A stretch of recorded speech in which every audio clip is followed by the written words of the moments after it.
Assalamualaikum warahmatullahi wabarakatuh. Kembali lagi di El Zafa Studio. Tentunya masih seputar proyek penguatan profil pelajar Pancasila. Kali ini kita akan sama-sama belajar bagaimana mengkonsep atau merencanakan proyek penguatan profil pelajar Pancasila berdasarkan buku panduan pengembangan P5. Jadi ini videonya cukup panjang, tetapi nanti akan kita bagi-bagi dan semuanya ada 17 ya, 17 poin atau 17 video. Ikuti sampai selesai, jangan di-skip, jangan lupa untuk subscribe. Ini adalah video yang pertama.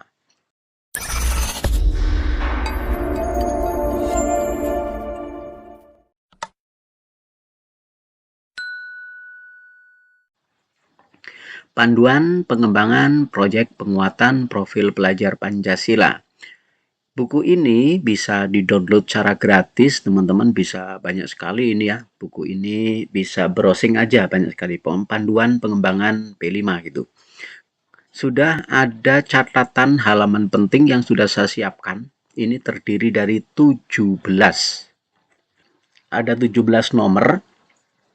Dan ini sudah tertera pula halaman serta temanya ya, halaman serta isinya gitu, konten dari halaman ini. Jadi kita mulai dari nomor 1 yaitu halaman 10. Kita lihat. Nah, kita masuk ke halaman 10. Tetapi pesan saya akan lebih bagus lagi kalau Bapak Ibu guru semua, teman-teman semua membaca dan mengkaji buku ini tidak hanya pada halaman-halaman yang penting, tetapi pada keseluruhan. Jadi saya mengambil halaman yang penting hanya untuk memudahkan tentunya pemahaman lebih detail, lebih perfect pada pemahaman Bapak Ibu semua dengan membaca keseluruhan isi buku ini. Langsung kita menuju halaman 10. Nah, di halaman 10 ini ada beberapa halaman, tidak hanya halaman 10 ya, tapi intinya dimulai dari halaman 10. Langkah-langkah proyek profil ya. Dari P5 itu dengan bahasa yang mudah dikenal adalah proyek profil. Mulai proyek. Ini terdiri dari langkah 1, langkah 2, langkah 3, 4, 5, dan 6 selesai proyek. Kita lihat langkah 1, teman-teman. Memahami proyek penguatan profil pelajar Pancasila. Jadi awal pertamanya adalah kita harus paham dulu dengan P5. Apa itu profil pelajar Pancasila? Mengapa proyek penguatan profil pelajar Pancasila diperlukan? Nah, di dalamnya ini adalah ada proyek pelajar Pancasila, ada perlunya proyek penguatan profil pelajar Pancasila, ada gambaran pelaksanaan proyek penguatan profil pelajar Pancasila, prinsip-prinsip proyek penguatan profil pelajar Pancasila, dan manfaat P5 atau proyek profil. Ini langkah yang pertama adalah dengan memahami. Tentu saja kita bisa melalui membaca buku, ikut seminar, ikut diklat, browsing, dan lain sebagainya. Kemudian langkah yang kedua adalah menyiapkan ekosistem sekolah. Budaya satuan pendidikan seperti apa yang perlu dipersiapkan untuk pelaksanaan proyek? Apa saja peran anggota komunitas satuan pendidikan dalam pelaksanaan proyek? Oke, kita ke bawahnya.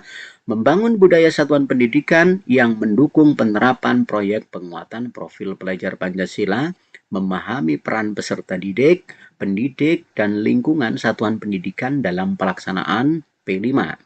Mendorong penguatan kapasitas pendidik dalam pelaksanaan P5. Intinya adalah kita harus paham dengan kondisi sekolah kita untuk nanti di pelaksanaan P5, apa tema yang akan diambil, apa topiknya, bagaimana merancang aktivitasnya, kita harus paham dengan sekolah kita. Itu langkah yang kedua. Kemudian langkah yang ketiga, mendesain proyek profil. Bagaimana tahapan perencanaan proyek, kemudian bagaimana merancang dan mengembangkan kegiatan proyek.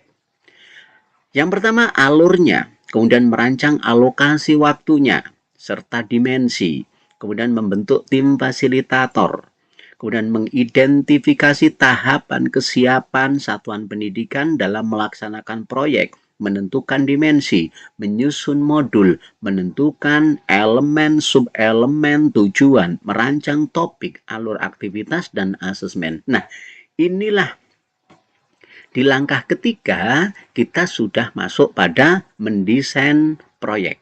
Dan tentu saja ini tidak akan bisa dilaksanakan kalau kita belum paham dengan langkah 1 dan langkah 2. Oleh karena itu, Bapak Ibu, pada langkah 3 ini sebetulnya kita akan ketemu dengan fakta.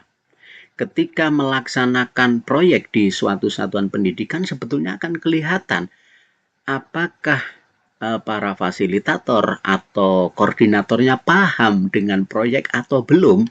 Itu bisa dilihat di cara mendesain ini, Bapak Ibu. Karena ada dengan tidak pahamnya pada langkah 1 dan 2, jadi mereka ya asal-asalan mendesain, yang penting menentukan tema, mengambil topik itu tanpa memahami alurnya, sehingga ya boleh dikatakan masih kurang. Tetapi karena ini adalah hal yang baru, Bapak Ibu, tidak ada salahnya, yang penting kita sudah berusaha, kita sudah mencoba. Kemudian yang keempat, Bapak Ibu, mengelola. Jadi setelah kita mendesain, lah sekarang kita akan mengelola, melaksanakan, gitu kan. Bagaimana caranya agar proyek itu berjalan lancar? Apa saja yang perlu dikuatkan atau ditingkatkan oleh tim fasilitator untuk memastikan proyek berjalan dengan baik. Nah, mengawali kegiatan proyek, mengoptimalkan pelaksanaan proyek, kemudian menutup rangkaian kegiatan, mengoptimalkan keterlibatan mitra. Ini sudah sampai pada pelaksanaan. Kemudian yang kelima adalah dokumentasi dan laporan. Mendokumentasikan dan melaporkan hasil proyek penguatan profil pelajar Pancasila. Bagaimana mendokumentasikan hasil proyek? Nah, bagaimana pula mengolah dan menyusun pelaporan, mengoleksi dan mengelola hasil asesmen, menyusun rapot P5, dan langkah lain, karena dokumentasi itu kan bisa berupa portofolio, ya, bisa berupa asesmen, bisa berupa foto, bisa berupa video, bisa juga berupa administrasi pelaksanaan P5. Kemudian yang keenam adalah evaluasi dan tindak lanjut proyek penguatan profil pelajar Pancasila. Bagaimana mengevaluasi implementasi proyek? Apa saja tindak lanjut yang dapat dilakukan untuk memperluas dampak dan manfaat proyek? Prinsip evaluasi, implementasi proyek, kemudian contoh alat dan metode evaluasi, peran pengawas, tindak lanjut, dan keberlanjutan. Di sini Bapak Ibu masih ada tindak lanjut dan keberlanjutan. Sebetulnya ini proyek sudah selesai, tapi ada juga perlu ditambahkan setelah ini semua selesai, satu langkah lagi adalah share, adalah berbagi, Bapak Ibu. Ya, langkah itu berbagi. Nah, berbaginya lewat apa? Sekarang sudah sangat mudah. Kita bisa mudah sekali berbagi lewat media sosial, baik itu melalui story, melalui FB, IG, YouTube, dan lain sebagainya. Sehingga masyarakat umum atau sekolah yang lain bisa tahu pelaksanaan P5 di sekolah kita. Ya, tentu saja mereka bisa mengakses dari media sosial yang kita berbagi lewat media yang kita punya. Seperti itu Bapak Ibu, ini sebagai video pertama untuk mendesain langkah-langkah proyek profil. Semoga bermanfaat, kurang lebihnya mohon maaf yang sebesar-besarnya. Sampai ketemu di video berikutnya. Assalamualaikum warahmatullahi wabarakatuh.